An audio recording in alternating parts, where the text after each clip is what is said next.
Hello horror movie lovers, I'm Trenton and I love movies, just like you, obviously. So I just watched Pet Sematary Bloodlines because I have pets and I'm pretty bad at spelling. Can you say magnetic? My expectations were very low. I am a fan of the original and the remake of Pet Sematary, but I didn't necessarily feel like there was a need to have a prequel to the remake. But did the movie meet my expectations? They were met, I guess. The movie was pretty bad. So everyone's entitled to one good scare.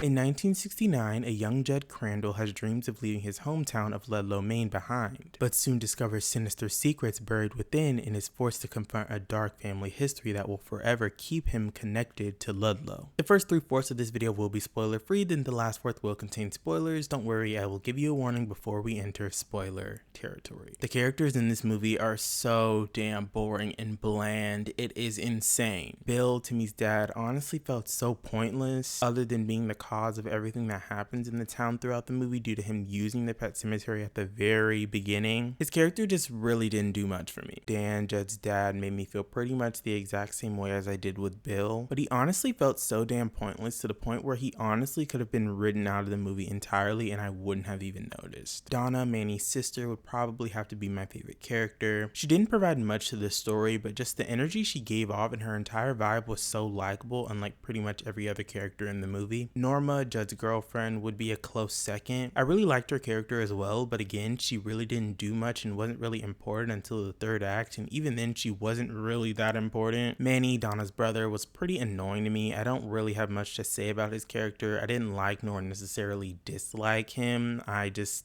don't really have any feelings towards him. He was just there. Timmy, Bill's son and our main antagonist, was just boring, and him as a villain wasn't really doing anything for me. He was intimidating, I guess, but he wasn't anything special, especially compared to the antagonist in the original and the remake. Judd, Dan's son, and our main character was the blandest of them all. I literally have nothing to say about him. He was just so boring for a main character. Oh my god. The story is so uninteresting, predictable, and unsatisfying. Like, there was some potential when it came to this story, but I feel like the delivery just wasn't there. I feel like they went the most generic and cliche route, which is just so upsetting because the whole idea of the pet cemetery is such an interesting concept, but this movie played it so safe, like honestly safer than safe at this point. I was just not feeling it. As well as the writing, it was not good. Like, why are we still writing characters to be so damn stupid and idiotic in 2023? Like, to a certain degree, stupid decisions can be understandable in some scenarios, but in this movie, what the fuck were they doing? What were they doing? I was so frustrated watching this movie. I was frustrated, underwhelmed, and disappointed. The cinematography is definitely nothing special. Again, boring and bland.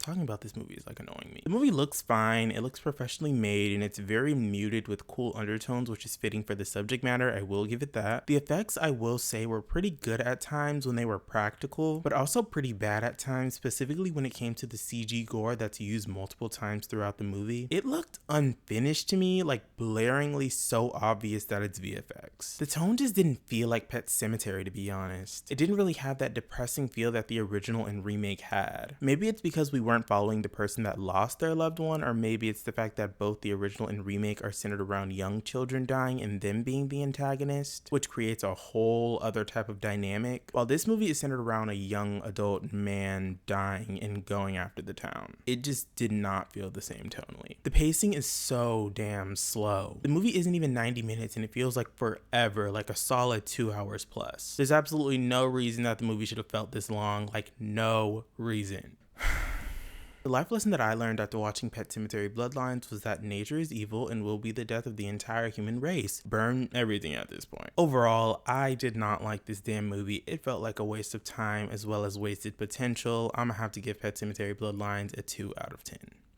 We are now entering spoiler territory. If you haven't seen Pet Sematary Bloodlines, watch it, then come back to the video, or if you simply don't care about spoilers, keep on watching. Normally in this portion of the video, I break down the movie, go more in depth with my likes and dislikes, as well as my favorite scene, least favorite scene, favorite kill, and least favorite kill. But I'm not even going to break down the movie. I hate having overwhelmingly negative things to say about a movie. I always want to try to keep my thoughts on the movies I watch as positive as possible when there is positive things to say, but in this case, there really isn't. Again, the story isn't anything interesting. It's so bland and so fucking boring. And I just really want to get this video done with quickly so I don't ever have to think about this movie again anytime soon. Again, we are now entering spoiler territory. There isn't really much that I want to talk about that's spoilery when it comes to my likes and dislikes besides two things. The whole third act was so bad. Like at that point, I just wanted the movie to be over. It was so unsatisfying. Like, why was it so hard to kill Timmy? Maybe it was just hard because everybody was stupid, but him taking out multiple people that literally had guns while he didn't was so damn infuriating. Like, there is absolutely no way that this movie is real. The aftermath of Norma's arm after Timmy's dog attacked her actually looked really good. Like, wow, it actually looked real and pretty gnarly. But the whole skin peeling effect that the dead kept doing purposely or by accident looked so bad. It looked so unfinished to me. And they did it multiple times. My favorite scene would have to be Norma getting chased in the hospital. I found it to be pretty suspenseful and arguably the best scene in the movie. My least favorite scene would have to be when the group split up in the third act. Like, it was such an obvious setup for their deaths and they were the first to die out of the group. Great, like, oh my god, I didn't see that coming at all. It was so surprising. My favorite kill would have to be Judd's dad, I guess. The kills in this movie were so lackluster. Even his was pretty boring, but out of the kills, his was probably the best, I guess. My least favorite kill would have to be that white man getting drugged under the stall. It was off screen. It was between his and the black lady's death, but at least we knew right away what happened to her. If you did enjoy this video, make sure to like and subscribe for more videos from me, and make sure to hit that notification bell so you'll be notified whenever I post a new